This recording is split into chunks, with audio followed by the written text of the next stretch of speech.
کرنی چاہیے۔ عن ابن عمر رضی اللہ عنہما قال صعد رسول اللہ صلی اللہ علیہ وسلم المنبر فنادى بصوت رفيع يا معشر من أسلم بلسانه ولم يفض الإيمان إلى قلبه لا تؤذوا المسلمين ولا تعجروهم ولا تتبعوا عوراتهم فإنه من يتبع عورة أخيه المسلم يتبع الله عورته ومن يتبع الله عورته يفضحه ولو في جوف رحله رواه الترمذي۔ حضرت عبداللہ ابن عمر رضی اللہ عنہما سے روایت ہے کہ رسول اکرم صلی اللہ علیہ وسلم ممبر پر چڑھے اور آپ نے بلند آواز سے پکارا اور فرمایا، اے وہ لوگو جو اسلام لائے ہو اور ان کے دلوں میں ابھی تک ایمان پوری طرح اترا نہیں ہے۔ اس سے آگے جو بات کہی جا رہی ہے اس کی پابندی اور اس کے اوپر جو سٹریس اور فورس دیا جا رہا ہے وہ محسوس ہو رہا ہے۔ اے وہ لوگو جو اس زبان سے اسلام لائے اور ان کے دلوں میں ابھی تک ایمان اترا نہیں، مسلمان بندوں کو ستانے اور ان کو عار دلانے اور ان کو شرمندہ کرنے اور ان کے چھپے ہوئے عیبوں کے پیچھے پڑنے سے باز رہو۔ مسلمان بندوں کو ستانے سے، ان کو عار دلانے سے، انہیں شرمندہ کرنے سے اور ان کے چھپے ہوئے عیبوں کے پیچھے پڑنے سے باز رہو، کیونکہ اللہ کا قانون ہے کہ جو کوئی اپنے مسلمان بھائی کے چھپے عیبوں کے پیچھے پڑے گا اور اس کو رسوا کرنا چاہے گا تو اللہ تعالیٰ اس کے عیوب کے پیچھے پڑے گا، اور جس کے عیوب کے پیچھے اللہ تعالیٰ پڑے گا وہ اس کو ضرور رسوا کر دے گا اور وہ رسوا ہو کے رہے گا، اگرچہ اپنے گھر کے اندر ہی کیوں نہ ہو۔ ولو فی جوف رحلہ، گھر میں بھی بیٹھا کیوں نہ ہو تو تب بھی اس کے گھر میں اس میں رسوائی اللہ تعالیٰ پہنچا دے گا۔ حقیقی ایمان کسی آدمی کے دل میں اصل میں اتر جاتا ہے تو قدرتی نتیجہ یہ ہوتا ہے کہ آدمی اپنے انجام کی فکر اس پر غالب ہو جاتی ہے اور وہ اللہ کے بندوں کے اور اللہ کے حقوق کے بارے میں محتاط ہو جاتا ہے۔ خاص کر اللہ کے جو بندے سچے ایمان کے ذریعے اللہ تعالیٰ سے اپنا تعلق جوڑ چکے ہوں ان کے بارے میں تو اور زیادہ محتاج ہو جاتا ہے، اور زیادہ محتاط ہو جاتا ہے، ان کو ستانے کا اور ان کے دل کو دکھانے اور پچھلی برائیوں کا ذکر کر کے ان کو شرمندہ کرنے اور ان کی زندگی کے چھپے ہوئے کمزور پہلوؤں کی ٹوہ لگانے سے باز رہتا ہے۔ لیکن اگر دل میں ایمان کی حقیقت نہ اتری اور صرف زبان سے اسلام کی باتیں ہوں تو پھر آدمی کا حال اس کے برعکس ہو جاتا ہے، وہ عیب ڈھونڈنے لگ جاتا ہے، خاص طور پر اللہ کے انہی بندوں کے پیچھے پڑتا ہے کہ جو اللہ کے ساتھ ایمان اور ابدیت کا تعلق اختیار کر چکے ہوتے ہیں۔ اللہ تعالیٰ ہمیں اس آفت سے محفوظ رکھے۔ عن عائشہ رضی اللہ عنہ قالت قال رسول اللہ صلی اللہ علیہ وسلم لا يريد الله بأهل بيت رفقا إلا نفعهم ولا يحرمهم إلا إياه إلا ضرهم رواہ البیہقی۔ حضرت عائشہ رضی اللہ عنہ سے روایت ہے، رسول اکرم صلی اللہ علیہ وسلم نے ارشاد فرمایا کہ نہیں ارادہ کرتا اللہ تعالیٰ کسی گھر کے لوگوں کے لیے نرمی کی صفت عطا کرنے کا مگر ان کو نفع پہنچاتا ہے اس کے ذریعہ سے، یعنی نرمی جس گھر کے لوگوں کو عطا کی جاتی ہے ان گھر والوں کو اللہ تعالیٰ اصل میں نفع پہنچا رہا ہوتا ہے، نفع پہنچانے کی نیت ہوتی ہے، اور نہیں محروم کرتا کسی گھر کے لوگوں کو نرمی کی صفت سے مگر یہ کہ ضرر پہنچاتا ہے ان کو۔ اس کا مطلب یہ ہے کہ اللہ تعالیٰ کی عام سنت اور اس کا کلی قانون یہ ہے کہ جس گھر کے لوگوں کو وہ نرمی کی خصلت عطا کر دیتا ہے ان کی نرمی بہت سی منفعتوں کا، برکتوں کا سبب بنتی ہے، ہر سب کے دل آپس میں جڑے ہوئے ہوتے ہیں، اور اس نرمی کی صفت سے محرومی بہت سے نقصانات اور بہت سی رحمتوں سے محرومی کا سبب بن جاتی ہے۔ انسان کی خصلتوں میں نرمی اور سختی کی خصوصیت اور یہ جو کریکٹرسٹک ہے اس کے استعمال کا دائرہ بہت وسیع ہے۔ جس شخص کے مزاج میں اور رویے میں سختی ہوتی ہے، درستی ہوتی ہے، وہ گھر والوں کے ساتھ، وہ بیوی بچوں کے ساتھ، عزیز و اقربا کے ساتھ، پڑوسیوں کے ساتھ، وہ اپنے ماتحتوں کے ساتھ، سبارڈینیٹس کے ساتھ، استاد ہے تو شاگردوں کے ساتھ، حاکم ہے تو محکوموں کے ساتھ، افسر ہے ماتحتوں کے ساتھ، وہ اتنا ہی سخت ہوتا چلا جاتا ہے۔ غرض ہے کہ وہ آدمی جہاں جہاں جن جن سے اس کا واسطہ پڑتا ہے اس کا رویہ ان کے ساتھ سختی ہوتا ہے، نتیجہ یہ نکلتا ہے کہ اس کی زندگی خود اس کے لیے بھی اور اس کے ساتھ تعلق رکھنے والوں کے لیے بھی مستقل عذاب کا ذریعہ بن جاتی ہے۔ اور اس کے برعکس جس بندے کے مزاج میں نرمی ہوتی ہے، گھر والوں، پڑوسیوں، افسروں، ماتحتوں، شاگردوں، استادوں کے ساتھ، اپنوں بیگانوں سب کے ساتھ اس کا رویہ نرمی کا ہوتا ہے، نتیجہ یہ نکلتا ہے کہ وہ نرمی کی بدولت وہ خود بھی آسانی سے، راحت سے، مزے میں رہتا ہے، اور یہ نرمی اور محبت، مودت اور الفت میں کنورٹ ہو جاتی ہے۔ تو اس لیے تھوڑے بہت غور و فکر سے ہم اس کے بہت دور رس نتائج بھی دیکھ سکتے ہیں کہ نرمی کی صفت یہ انسان کے لیے کتنی ویلیویبل ہے اور اس کو اپنے اندر پیدا کرنا چاہیے۔ اسی کے بارے میں ایک اور حدیث کا انتخاب میں نے کیا ہے جس میں حضور اکرم صلی اللہ علیہ وسلم ارشاد فرماتے ہیں عن ابن عباس رضی اللہ عنہما ان نبی صلی اللہ علیہ وسلم قال قال لي أشج بن عبد القيس إن فيك لخصلتين يحبهم الله الحلم والأنات۔ حضرت عبداللہ بن عباس رضی اللہ عنہما سے روایت ہے کہ قبیلہ عبد القیس کے سردار اشج رسول اللہ صلی اللہ علیہ وسلم کے پاس جب تشریف لائے تو آپ نے ان سے ارشاد فرمایا کہ تم میں دو عادتیں ایسی ہیں جو اللہ تعالیٰ کو بڑی پیاری ہیں اور بڑی محبوب ہیں۔ ایک عادت الحلم، بردباری، یعنی جذبات سے مغلوب نہ ہونا، اور والانات، دوسری جلدی نہ کرنا، یعنی وقار کے ساتھ۔ اس کے لیے بہت سی احادیث میں اس کی ترغیب اور تلقین آئی ہے کہ وقار کے ساتھ آپ کو الحلم والتؤدہ، الانات والتؤدہ، یہ دو الفاظ بہت زیادہ احادیث کے اندر بدل کے آتے ہیں۔ تو رئیس وفد جو تھے یہ جب تشریف لائے تو ان حضور صلی اللہ علیہ وسلم کی زیارت کے لیے مدینہ طیبہ میں، تو وفد کے سارے لوگ اپنی سواریوں سے کود کر جلدی جلدی حضور صلی اللہ علیہ وسلم کی خدمت میں پہنچے، لیکن رئیس وفد جو تھے جن کا نام منذر عرف اشج تھا، انہوں نے جلد بازی نہیں کی، بلکہ اتر کے پہلے سارے سامان کو یکجا کیا، اکٹھا کیا، پھر غسل کیا، کپڑے تبدیل کیے، پھر بڑے وقار اور متانت کے ساتھ خدمت نبوی میں حاضر ہوئے۔ رسول اللہ صلی اللہ علیہ وسلم نے ان کے اس رویہ کو پسند فرمایا اور اسی موقع پر ان سے ارشاد فرمایا کہ تم میں یہ والی جو دو خصلتیں ہیں یہ اللہ تعالیٰ کو بڑی محبوب اور بڑی پیاری ہیں، ایک الحلم یعنی غصہ کے وقت اعتدال پہ قائم رہنا، اور دوسری انات یعنی کاموں میں جلد بازی اور بے صبری نہ کرنا، بلکہ ہر کام کو متانت اور وقار کے ساتھ، اطمینان کے ساتھ انجام دینا۔ صدق و امانت اور کذب و خیانت، یہ ایک ہمارے جو اخلاقیات میں ایک بہت بڑا پہلو ہے، اور اس کے بارے میں ٹروتھفلنس اور ٹرسٹ وردینس، اس کے بارے میں بڑے ارشادات آئے ہیں۔ ایک ارشاد میں پڑھنا چاہتا ہوں، عن عبد الرحمن ابن ابی فراد ان النبي صلى الله عليه وسلم توضأ يوما فجعل اصحابه يتمسحون بوضوئه فقال لهم النبي صلى الله عليه وسلم ما يحملكم على هذا؟ قالوا حب الله ورسوله، فقال النبي صلى الله عليه وسلم من سره ان يحب الله ورسوله او يحبه الله ورسوله فليصدق حديثه اذا حدث وليؤدي امانته اذا اؤتمن وليحسن جوار من جاوره، رواه البيهقي۔ عبد الرحمن ابن ابی قراد روایت کرتے ہیں کہ رسول اللہ صلی اللہ علیہ وسلم نے وضو کیا، آپ کے صحابہ وضو کا پانی لے لے کے اپنے جسموں پہ، چہروں پہ ملنے لگے۔ آپ نے فرمایا کس چیز نے تمہیں اس پہ ابھارا، کون سا جذبہ تم سے یہ کام کرا رہا ہے؟ انہوں نے عرض کیا اللہ اور اس کے رسول کی محبت۔ تو ان کا جواب یہ سن کر آپ صلی اللہ علیہ وسلم نے ارشاد فرمایا کہ جس شخص کی یہ خوشی ہو اور وہ یہ چاہے کہ اس کو اللہ اور اس کے رسول سے حقیقی محبت ہو، اور یا یہ کہ اللہ اور اس کے رسول اس سے محبت کریں، تو اسے چاہیے کہ جب وہ بات کرے تو ہمیشہ سچ بولے، اور جب کوئی امانت اس کے سپرد کی جائے تو ادنا سی خیانت کے بغیر اس کو ادا کر دے، اور جس کے پڑوس میں اس کا رہنا ہو اس کے ساتھ بہتر سلوک کرے۔ معلوم ہوا کہ اللہ تعالیٰ کی اور رسول اللہ صلی اللہ علیہ وسلم کی محبت اور ان کے ساتھ سچے تعلق کا اولین تقاضا یہ ہے کہ آدمی ہمیشہ سچ بولے، امانت داری کو، ٹرسٹ وردی ہو اور امانت داری کو اپنا شعار رکھے، جھوٹ اور خیانت سے مکمل طور پر پرہیز کرے، ورنہ محبت کا دعویٰ صرف ایک زبانی کلامی دعویٰ ہی رہ جاتا ہے۔ اور آخری حدیث عن ابی ہریرہ رضی اللہ عنہ قال قال رسول اللہ صلی اللہ علیہ وسلم ایاکم والظن فإن الظن اکذب الحدیث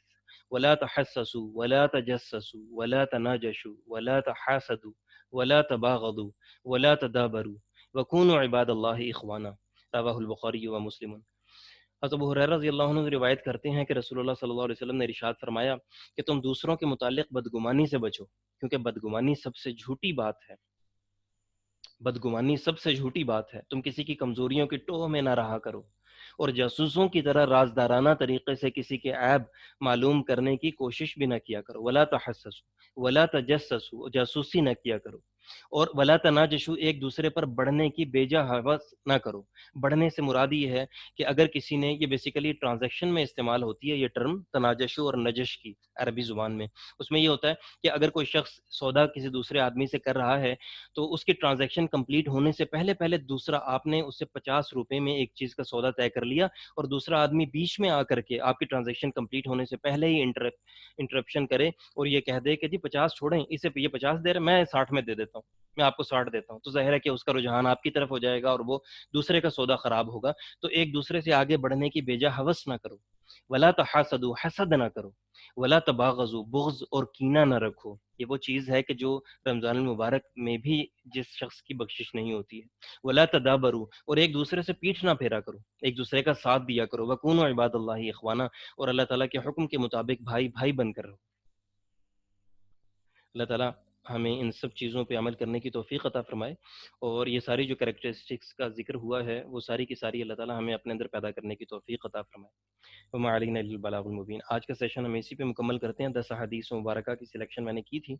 تو اس کے متعلق اگر کوئی سوالات ہوں تو ہم انشاءاللہ اس کا ان باکس کے اندر وہ پوچھے جا سکتے ہیں. اور باقی آپ حضرات اب کچھ بھی اگر ارشاد ہو آپ کے بارے میں کوئی سوالات ہو تو آپ بات کر سکتے ہیں.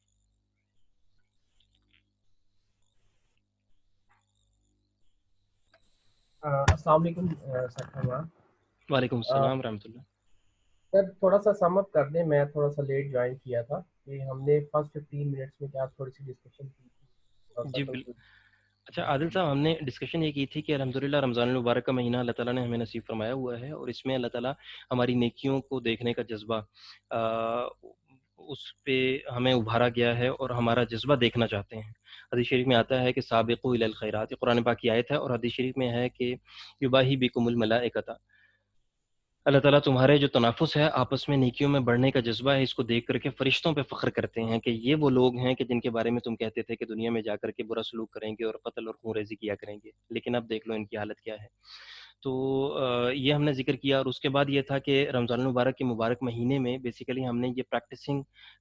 کا منتھ ہوتا ہے، اس میں پریکٹس کرنی ہوتی ہے، اور جس چیز کی ہم پریکٹس کر لیتے ہیں وہ چیز سارا سال ہمیں کرنا اللہ تعالیٰ آسان کر دیتے ہیں. اس کی مثال یہی ہے کہ جس طرح سے اللہ تعالیٰ ہمیں حلال چیزوں سے رکنے پر عید کی خوشیاں نصیب کرتے ہیں، اسی طریقے سے اللہ تعالیٰ نے کچھ عرصے تک کے لیے ہمارے اوپر جن چیزوں کو حرام کر دیا ہے، ہم اپنی زندگی کے عرصہ حیات میں انہی چیزوں سے اگر بچتے ہیں تو جنت کی خوشیاں دیکھنا بھی ہمیں اللہ تعالیٰ نصیب فرماتے ہیں. اور جو حدیث مبارکہ کا سیشن ہم نے سٹارٹ کیا ہے اس میں مسلم کنڈکٹ اور مورالٹی ان اسلام کو چوز کرنا، اس کو میں نے اس لیے چوز کیا کیونکہ یہ اسلام کے جو 3 پورشنز ہیں،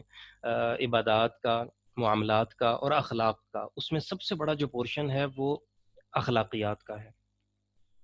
تو اور اس کے بارے میں ترغیبات بھی بہت زیادہ آئی ہیں قرآن و حدیث کے اندر. تو اس لیے ہمیں جو ہمارے اخلاق ہوتے ہیں وہ بیسیکلی ہماری شخصیت کے غماز ہوتے ہیں. ہماری شخصیت جو ڈپکٹس کر رہی ہوتی ہے اور ریفلیکٹ کر رہی ہوتی ہے دوسروں کو، ہم بتا رہے ہوتے ہیں کہ ہم کیا چیز ہیں.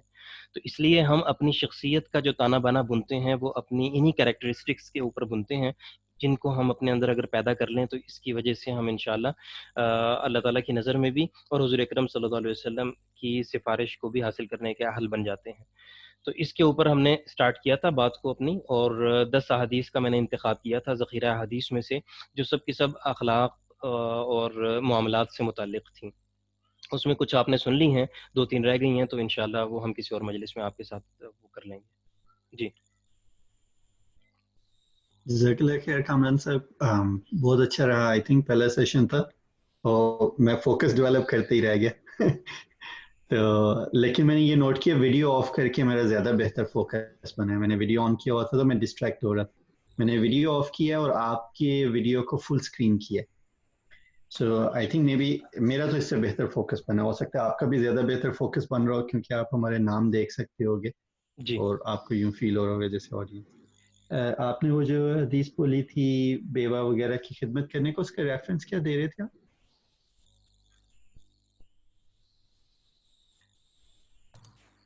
یہ سب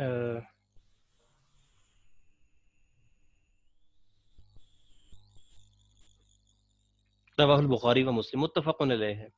بخاری مسلم دونوں میں ہے، ابو ہریرہ رضی اللہ تعالیٰ عنہ سے روایت ہے. ٹھیک ہے، شکریہ. سر اس پہ اینڈ کرتے ہیں ہم پھر. اس کے علاوہ اگر کوئی نیکسٹ سیشن کو ہم کل کس ٹائم، اس کے بارے میں کوئی اگر سجیشنز ہو لوگوں کے بارے میں آپ سب حضرات کی کہ ہم کس طرح سے اس کو بہتر کر سکتے ہیں، تو وہ آپ ضرور ارشاد کر فرمائیں. اور دوسرا ایک یہ بھی تھا کہ ہم اگلا کون سا ٹاپک سلیکٹ کریں. یہ تو میں نے اپنی ڈسکرپشن سے کر لیا تھا. آپ حضرات اگر اس کے بارے میں کوئی کہنا چاہتے ہوں کہ یہ ٹاپک ہونا چاہیے ہمارا، یا اس کے علاوہ ہمارے اس موڈ میں موڈ آف لرننگ کچھ اور ہونا چاہیے، یا کوئی اور چیز مطلب اس سے ہٹ کے درس حدیث تو ہے ہی ہے، اور اس کے ساتھ ہم کوئی مسائل کو اگر کرنا چاہتے ہیں یا اس کے علاوہ ہم کچھ ایسے کہ جیسے ایک تجویز یہ بھی آئی تھی کہ ہم نماز پڑھ رہے ہوتے ہیں سالہ سال سے زندگی بھر پڑھتے رہتے ہیں لیکن ہمیں ان کا ترجمہ نہیں آ رہا ہوتا، کو کبھی ایسا موقع بھی نہیں آیا ہوتا کہ ہم اس کے ترجمے کے لیے الگ سے بیٹھیں، تو رمضان المبارک کی گھڑیاں ہم اس کے اوپر بھی بات کر سکتے ہیں۔ ایک ٹاپک ہو سکتا ہے کہ قرآن کریم کے ہم پر جو حقوق ہیں ان کے بارے میں بات کی جا سکتی ہے۔ ایک ٹاپک ہو سکتا ہے کہ ہم اپنی تجوید کے لیے جو بیسکس ہیں ہم اس کے لیے اپنے آپ کو ریڈی کر سکتے ہیں، پریپیئر کر سکتے ہیں، یا کم از کم انالائز کر سکتے ہیں کہ میں ابھی کس لیول پہ ہوں اور مجھے کتنی زیادہ تجوید کے اندر کوشش کرنے کی ضرورت ہے۔ کیونکہ دیکھیے عربی زبان ایک خاص ایسی زبان ہے جس میں آپ اپنے مخرج کو چینج کر دیتے ہیں، آپ اگر زیر زبر کو بدل دیتے ہیں تو ان دونوں کی وجہ سے مطلب اور مفہوم بدل جاتا ہے۔ دوسری زبانوں میں تو ہوتا ہوگا لیکن جتنا عربی زبان میں میں نے دیکھا ہے اتنا کہیں نہیں ہے، تو اس لیے ہمیں اس کے اوپر خاص طور پہ فوکس کرنا چاہیے۔ تو یہ آپ حضرات اگر کوئی رائے دینا چاہیں۔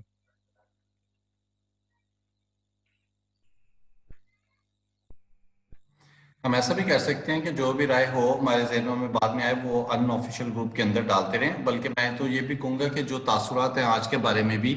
آج کا سیشن جس کو جیسا بھی لگا وہ اس کے بارے میں اپنے تاثرات اس ان آفیشیل گروپ میں ڈالے۔ بہت سے لوگ ہوں گے جن کو بھی ٹائم کا نہیں پتا ہوگا، میں خود بھول گیا تھا ایگزیکٹ ٹائم کے بارے میں، تو وہ دوسرے لوگوں کو بھی اس طریقے سے ریمائنڈ ہو جاتا ہے، اور آپ کی آج کی جو فیلنگز ہیں وہ بھی ڈالیں، اور جو فیوچر کے بارے میں سیشن ہے وہ بھی ڈالیں، اور اس کے بعد پھر ظاہر ہے کامران صاحب اپنی مرضی سے اس کو ان سجیشنز میں سے جس کو کنورج کریں گے اور جو زیادہ آ رہی ہوں گی اس کے مطابق کر لیں گے۔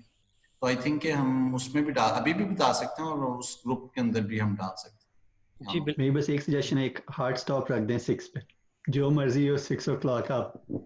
میٹنگ کلوز کرتے۔ جی سر بالکل، میں نے 6 o'clock پہ رکھا ہوا تھا تو اس لیے میں نے کلوز کر دیا اسے۔ تو یہ سر زکا نے جیسے فرمایا یہ ٹھیک ہے کہ آپ اسی ان آفیشیل گروپ کے اندر جس کی جو رائے ہوں، اور خاص طور پہ آج کل کے کمنٹس آج کے سیشن کے بارے میں جو تاثرات ہیں، تاکہ اس سے ہمیں مدد ملے گی کہ ہم اگلے سیشن کو اور زیادہ بہتر کر کے پیش کر سکیں۔ تھینک یو ویری مچ سب حضرات کا بہت بہت شکریہ، آپ حضرات تشریف شکریہ، لائے۔ جزاک اللہ خیر، السلام علیکم۔ تھینک یو سو مچ سر، السلام اللہ علیکم، حافظ۔ اللہ حافظ۔